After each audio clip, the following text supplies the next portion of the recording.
사랑하는 성도 여러분, 2021년 10월 24일 성령 강림 후 22번째 주일입니다. 자, 오늘 우리에게 무엇이 기쁨을 줍니까? 무엇이 우리에게 희망을 줍니까? 오늘 우리는 경외심, 경이로움 그리고 희망 속에서 이곳에 모였습니다. 길을 잃었던 우리가 이제 아버지의 품에 안겨 사랑받고 있음을 깨닫고 다 같이 하나님을 경배합시다.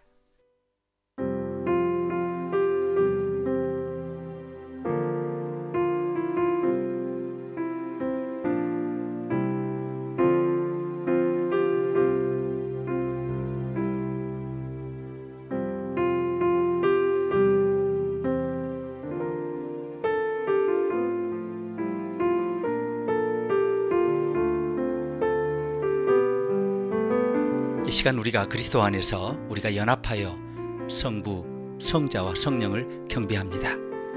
주님의 사랑을 우리를 감싸주시고 주님의 이름이 이 장소와 삶에서 영광을 받으시도록 우리의 예배에 힘을 실어 주시옵소서. 우리가 이곳을 떠날 때도 우리가 사는 모든 삶에서 주님의 권능과 임재를 기억하고 주님께 영광과 찬양을 올려드리게 하시옵소서. 예수님의 이름으로 기도합니다. 아멘.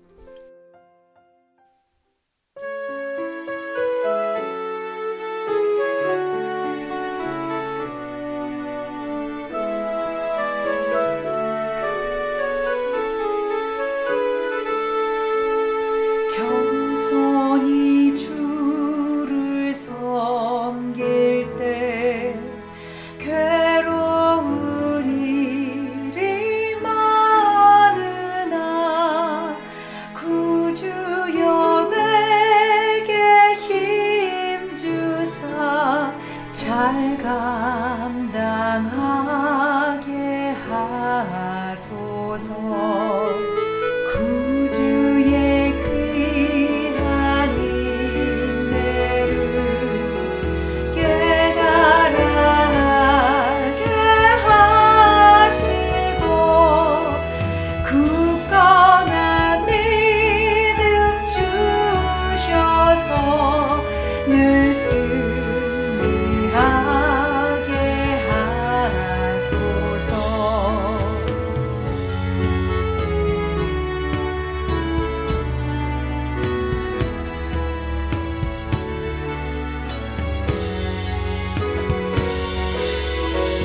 장래의 영광 비추사 소망이 되게 하시며 구주와 함께 살면서 참 평강 얻게 하소서.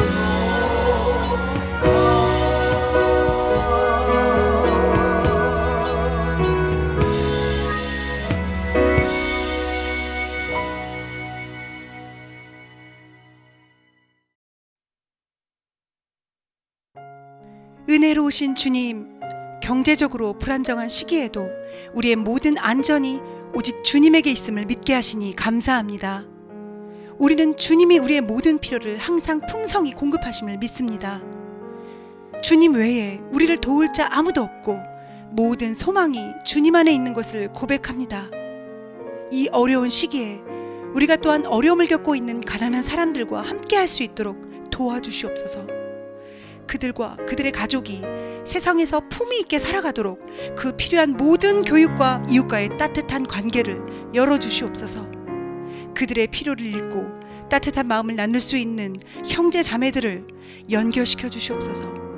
겸손하고 감사하며 사랑하는 마음으로 그 일을 감당할 주의 종들을 일으켜 주시옵소서. 우리 주 예수 그리스도 이름으로 기도합니다. 아멘.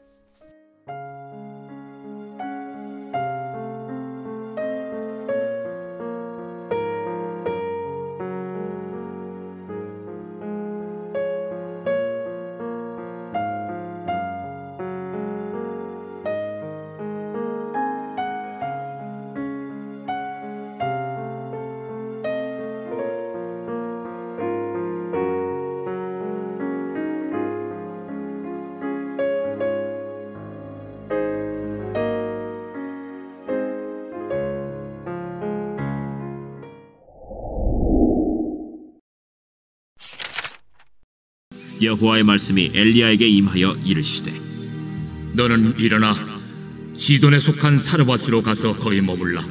내가 그곳 과부에게 명령하여 네게 음식을 주게 하였느니라. 그가 일어나 사르밧으로 가서 성문에 이를 때 한 과부가 그곳에서 나뭇가지를 줍는지라. 이에 불러 이르되 청하건대 그릇에 물을 조금 가져다가 내가 마시게 하라. 그가 가지러 갈 때 엘리야가 그를 불러 이르되 청하건대 내 손에 떡 한 조각을 내게로 가져오라. 당신의 하나님 여호와께서 살아계심을 두고 맹세하노니 나는 떡이 없고 다만 통에 가루 한 움큼과 병에 기름 조금뿐이라. 내가 나뭇가지 둘을 주워다가 나와 내 아들을 위하여 음식을 만들어 먹고 그 후에는 죽으리라. 두려워하지 말고 가서 내 말대로 하려니와 먼저 그것으로 나를 위하여 작은 떡 한 개를 만들어 내게로 가져오고 그 후에 너와 네 아들을 위하여 만들라. 이스라엘의 하나님 여호와의 말씀이 나 여호와가 비를 지면에 내리는 날까지 그 통의 가루가 떨어지지 아니하고 그 병의 기름이 없어지지 아니하리라 하셨느니라. 그가 가서 엘리야의 말대로 하였더니 그와 엘리야와 그의 식구가 여러 날 먹었으나 여호와께서 엘리야를 통하여 하신 말씀같이 통의 가루가 떨어지지 아니하고 병의 기름이 없어지지 아니하니라.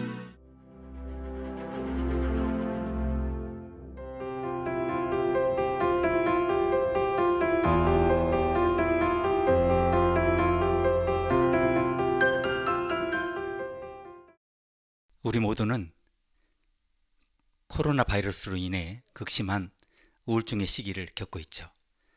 오늘 성경의 교훈은 경제적으로 우리가 알고 있는 두 여성에 관한 것입니다.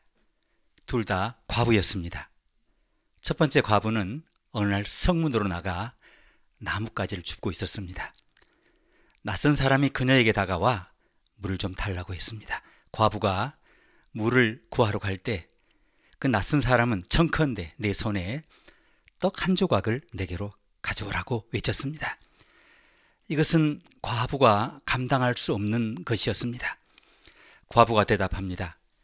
당신의 하나님 여호와의 사심을 가리켜 맹세하노니 나는 떡이 없고 다만 통에 가루 한 움큼과 병에 기름 조금뿐이라. 내가 나뭇가지 못을 주워다가 나와 내 아들을 위하여 음식을 만들어 먹고 그 후에는 죽으리라. 과부는 절망적인 상황에 처해 있었습니다. 이것은 믿기 어려운 사실입니다. 하지만 오늘날 이 세상에 수십만, 아마도 수백만의 사람들도 마찬가지로 절망하고 있다는 거예요. 이 사람들은 다음 음식을 어디서 구할지 확실히 알지 못합니다. 이 과부의 상황은 자신의 눈으로는 절망적으로 보였지만 낯선 사람의 눈에는 그렇지 않았습니다. 나그네가 바로 선지자 엘리야였기 때문입니다. 엘리야는 하나님은 풍성하시고 공급하시는 하나님이심을 잘 알고 있었습니다. 엘리야는 오로지 기도로만 고아원을 지원한 조지 뮬러에 대한 이야기를 아마도 높이 평가했을 겁니다. 조지 뮬러는 누구에게도 직접 기부해달라고 요청한 적이 없어요. 뮬러는 단지 자신의 상황을 하나님께 언제나 기도로 알려드렸습니다. 이제 엘리야가 이 낙심한 여자에게 말합니다. 두려워 말고 가서 내 말대로 하려니와 먼저 그것으로 나를 위하여 작은 떡 하나를 만들어 내게로 가져오고 그 후에 너와 내 아들을 위하여 만들라. 이스라엘 하나님 여호와의 말씀이 나 여호와가 비를 지면에 내리는 날까지 그 통의 가루는 다하지 아니하고 그 병의 기름은 없어지지 아니하리라. 과부는 엘리야가 시키는 대로 했습니다. 과연 그 여인과 엘리야와 그 여인의 식구가 여러 날 동안 먹었지만 뒤주에 밀가루가 떨어지지 않고 병에 기름도 마르지 않았다. 이것이 이 과부의 이야기죠. 두 번째 과부는 우리 모두에게 잘 알려져 있어요. 어느 날 이 가난하지만 헌신적인 여성이 성전에 모여있는 군중 사이를 조용히 지나가고 있었습니다. 더 부유한 경배자들 중 어떤 사람들은 그 많은 양의 돈을 성전 헌금함에 넣고 있었습니다. 이 충실한 과부는 수줍게도 한 푼도 안 되는 아주 작은 동전 2개를 집어넣었어요. 이것은 헌금함에 넣을 수 있는 최소한의 액수였죠. 랍비의 법은 동전을 1개만 넣는 것을 금했습니다. 허용되는 가장 작은 액수가 동전 2개였어요. 이 과부는 가장 적은 액수를 헌금함에 넣었습니다. 그런데 누군가가 지켜보고 있었어요. 바로 예수님이셨습니다. 예수님이 제자들을 불러다가 말씀하셨습니다. 내가 진실로 너희에게 이르노니 가난한 과부는 연보궤에 넣는 모든 사람보다 많이 넣었도다. 저희는 그 풍족한 중에서 넣었거니와 이 과부는 그 구차한 중에서 자기 모든 소유 곧 생활 전부를 넣었느니라. 오늘 소개드린 2 과부는 경제적 어려움의 시간에 갇혀 있었죠. 어떤 분들은 그런 시간을 잘 알고 있어요. 오늘날 2600만 명 이상의 미국인이 놀랍게도 빈곤 수준 이하에 살고 있습니다.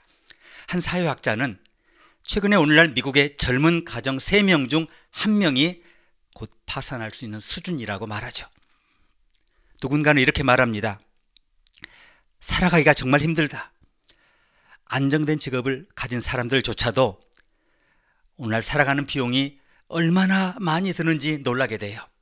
저는 크리스토퍼 콜럼버스가 3차례 신대륙을 오가며 들어간 비용보다 오늘날 미국에서 새 차를 사는데 더 많은 비용이 든다는 것을 어디선가 읽었어요.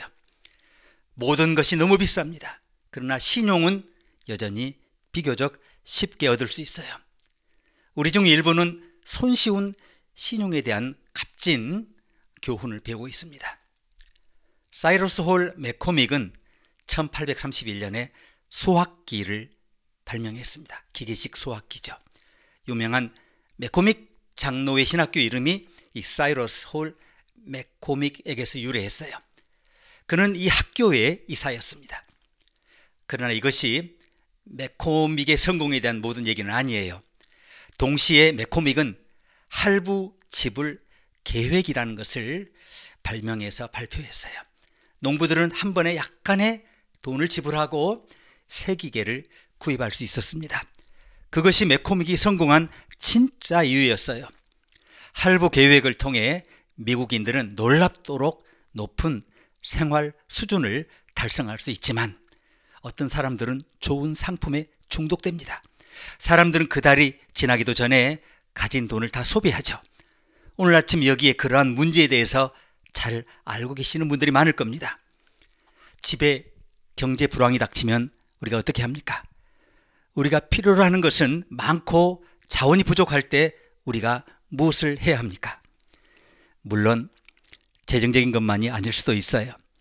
우리의 재정적 문제에 적용되는 이 원리는 가족, 건강 또는 직업에 대한 염려 같은 것들에 적용돼요. 그럼 시대를 초월한 원칙은 무엇입니까? 첫 번째는 포기하지 않는 거예요. 첫 번째 과부가 그렇게 할 준비가 되어 있었어요. 엘리야가 과부를 붙들기 전에 과부는 집으로 돌아가 자신과 아들이 죽을 준비를 하려고 했어요. 그것은 한 사람이 보일 수 있는 최대한의 절박함이었죠. 우리 가운데 어떤 분들은 인생의 어느 시점에서 거의 절망적일 거예요. 인생은 때때로 너무 암울해요. 여러분이 그렇게 낮은 자리에 처 있을 때 무엇을 하십니까? 우리가 가서는 안 될 길 중 하나가 포기입니다.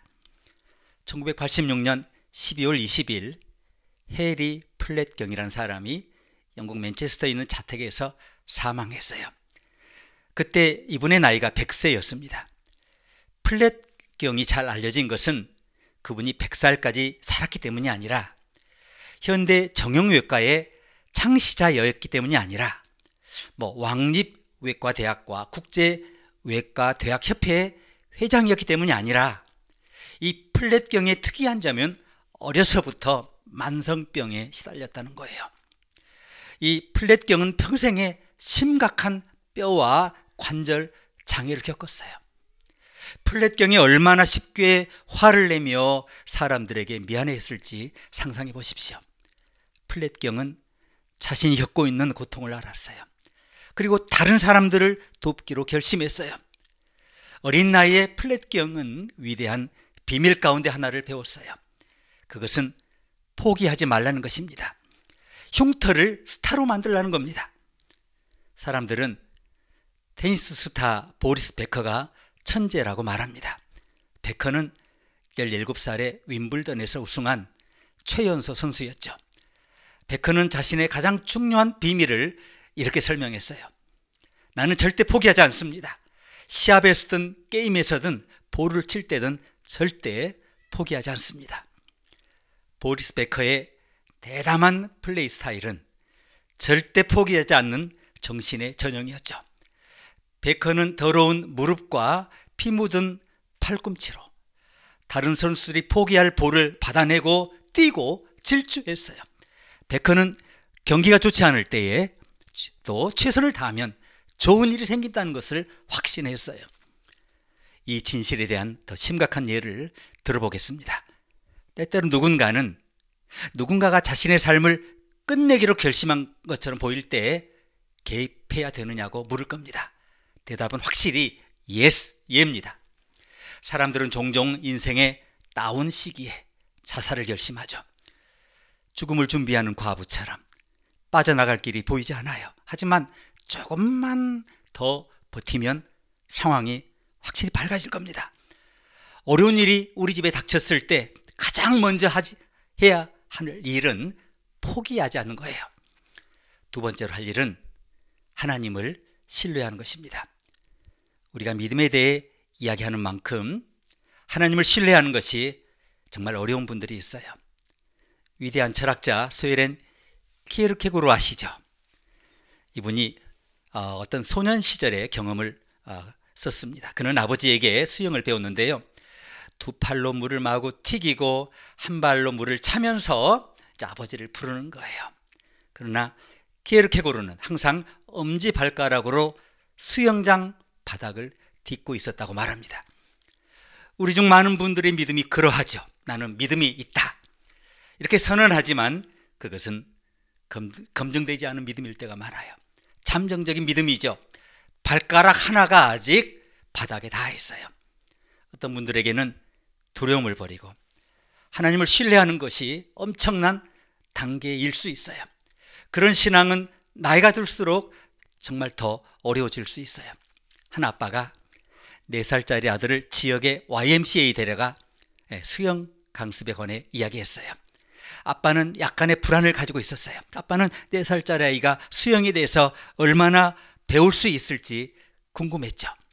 놀랍게도 선생님은 조금 더 일찍 데려오셨다면 좋았을 텐데, 그렇게 되면 어린아이들에게 수영을 가르치기가 훨씬 쉬워요 라고 선생님이 얘기하는 것이었어요. 어린아이 때요? 아빠가 믿을 수 없다는 표정으로 물었습니다.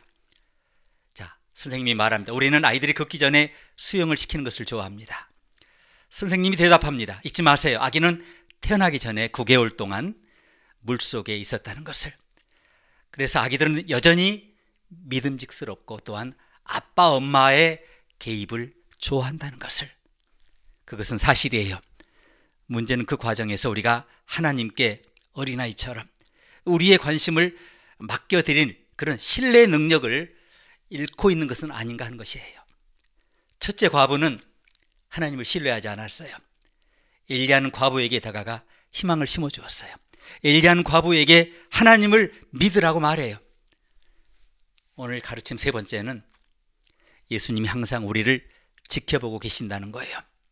예수님은 과부가 작은 동전 2닙을 헌금하며 넣는 것을 보셨어요.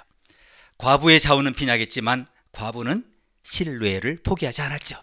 그 2개의 동전이 과부가 가진 전부였지만 과부는 그 모든 것을 기꺼이 하나님께 드립니다. 그것이 믿음이죠. 예수님께서 과부를 칭찬하신 것이 당연합니다. 그러나 우리가 보아야 할 것은 누군가가 오늘 성경에 첫 번째 과부도 보고 있었다는 거예요. 엘리야가 이 과부에게 와서 가뭄을 헤쳐나갈 수 있도록 한 것은 하나님의 명령이었습니다. 우리 열왕기상 17장 8절에서 여호와의 말씀이 엘리야에게 임하니라 이것을 읽었어요. 일어나 사르밧으로 가서 거기 거하라. 내가 거기서 한 과부에게 명하여 너를 먹이게 하였느니라.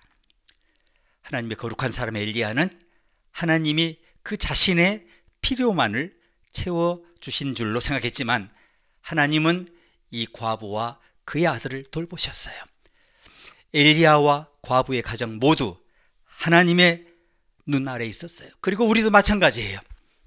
오스트리아 비엔나에는 사람들이 위험한 다누브 강에 헤엄치는 것을 볼 수 있어요. 다누브 강에는 가장 강한 수영 선수도 끌어당길 그런 강한 소용돌이가 있어요. 그러나 현명한 사람은 소용돌이에 휘말렸을 때 그 자리에 그저 가만히 있으면 된다는 걸 알아요. 다누브 강의 소용돌이가 사람들을 안전한 곳으로 밀어내는 것을 알아요. 다누브에서 수영하는 것은 개인적인 소용돌이에 갇힌 우리에게 놀라운 교훈을 가르쳐주죠. 그 소용돌이가 저와 여러분에게 무엇을 의미하든 상관없다는 것입니다. 사랑하는 여러분, 그러므로 포기하지 마세요. 하나님이 보고 계십니다. 하나님은 여러분을 한시도 잊지 않고 계십니다.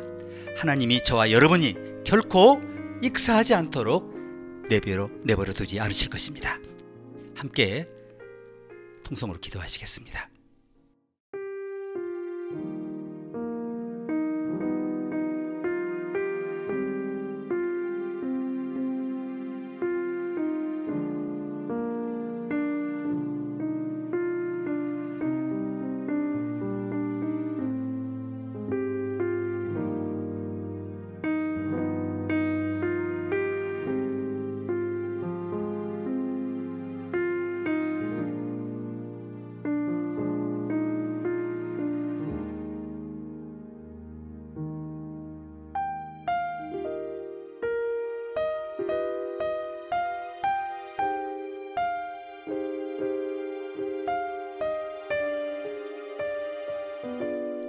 주님, 저희 삶의 그릇이 얼마나 비어있는지 주님께서 저희 삶에 넣어주신 것을 기뻐하지 못하는 저희의 불평을 용서해 주십시오.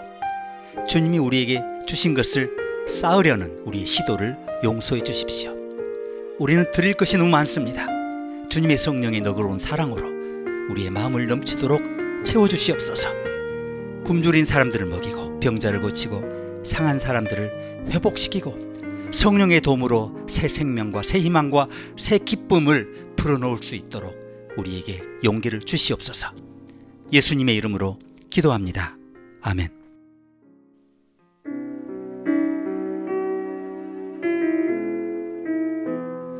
날마다 숨쉬는 순간마다 내 앞에 어려운 일 보내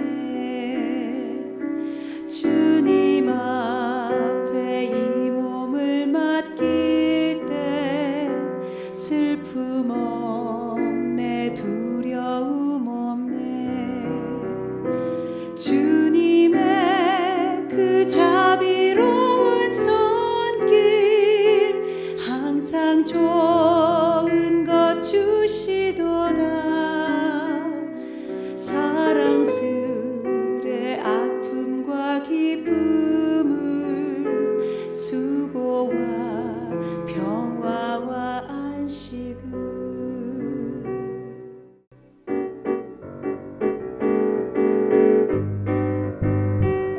날마다 주님 내 곁에 계셔 자비로 날 감싸주시네 주님 앞에 이 몸을 맡길 때 힘주시 내 위로함 주네 어린 나를 품에 안으시사 항상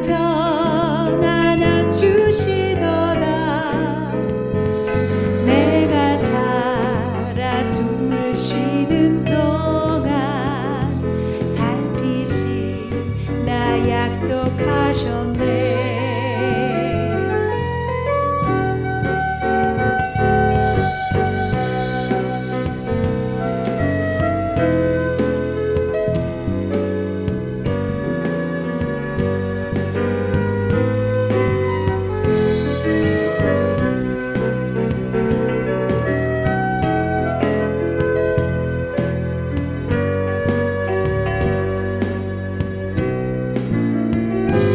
인생의 어려운 순간마다 주의 약속 생각해보네. 내 맘속에 믿음 잃지 않고 말씀 속에 위로를 얻네. 주님의 도우심 바라보며 모든 어려움 이기더라. 흘러가는 순간순간마다 주님 약속 새겨봅니다.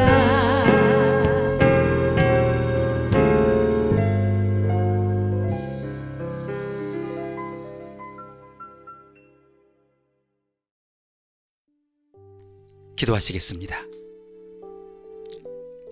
영원하신 아버지, 주님은 세상의 빛이시며 또한 우리의 길을 인도해 주시는 것을 감사합니다. 땅과 그 안에 있는 모든 것이 주님의 것임을 알게 하시니 감사합니다. 우리가 가진 모든 것이 주님의 것임을 알게 하시니 감사합니다. 우리의 생명이 바로 주님의 것임을 인정합니다. 이제 주님이 우리에게 주신 것의 일부를 주님께 돌려드립니다. 성부 하나님께서 우리 여정을 준비하시고, 성자 예수께서 우리의 발자취를 인도하시고, 성령께서 우리가 가는 모든 길에서 지켜주시옵소서. 예수 그리스도의 이름으로 기도합니다. 아멘. 이제 주 예수 그리스도의 은혜와 하나님의 사랑과 성령의 교통하심이 모인 주의 백성 모두에게 이제부터 영원토록 함께 하시기를 축원합니다. 아멘.